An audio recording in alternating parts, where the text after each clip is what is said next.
তো বন্ধুরা দেখতে পাচ্ছেন আমরা এখন যমুনেশ্বরী নদীর চরে আছি, 4 বন্ধু মিলে। বিকেলবেলার সময়টা এই যে গোধূলি লগ্নে ঘোরাঘুরি করতে খুব ভালো লাগতেছে এবং একটু একটু বাতাস আছে। পরিবেশটা খুবই মনোমুগ্ধকর। প্রাকৃতিক পরিবেশে ঘুরতে খুবই ভালো লাগে, কার না ভালো লাগে। এবং নদীর সাথে যে প্রকৃতির একটা গভীর সম্পর্ক, এই সম্পর্কের একটা যে মিশ্রণ, সেটা আপনারা নদীর চরে আসলে অনুভব করতে পারবেন। পাশাপাশি নদীর পানিও এখন কম, চর থেকে গেছে, অনেক বালুময় নদী, ঠিক আছে। নদীতে পলি জমে গেছে, বালুময় নদী।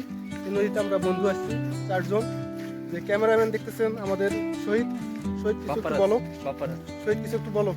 আমি আর কি বলবো রে, বলার মতো কিছু নেই। আচ্ছা এই কাজল, তুমি কি বলো? তুমি কেন জানি বিষণ্ণ বিষণ্ণ মনে হচ্ছে, কাহিনী কি বলো তো একটু? ক্যামেরা দেখে একটু বলো। আসলে ব্যাপারটা হচ্ছে প্রকৃতির মাঝে সুন্দর বিকাল কাটাচ্ছি, বিষণ্ণ লাগবে এই কারণে একটু পর চলে যাব। এরকম প্রকৃতি আর পাওয়া যাবে না শহরে গেলে, এই কারণে বিষণ্ণ লাগতেছে। এই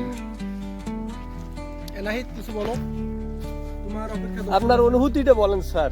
আমার অনুভূতি খুবই চমৎকার, খুবই মনোমুগ্ধকর একটা জায়গা।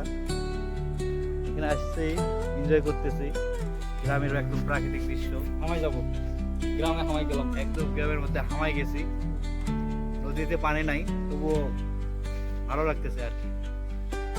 সবাই আসবেন, ঘুরতে আসবেন, অনেক কিছু আছে এখানে, নৌকা আছে, পানি আছে, বালু আছে, ঘুরবেন, দেখবেন। এই আশা করি সবাইকে ভালো লাগবে সবার। ঠিক আছে গাইস, ধন্যবাদ সবাইকে, সবাই ভালো থাকবে। লোকেশনটা হইতেছে আমাদের এটা এই পাশে যাওয়া যাবে। যমুনেশ্বরী নদী, আর এটা একটা ঢোব্বাত চর এরিয়া,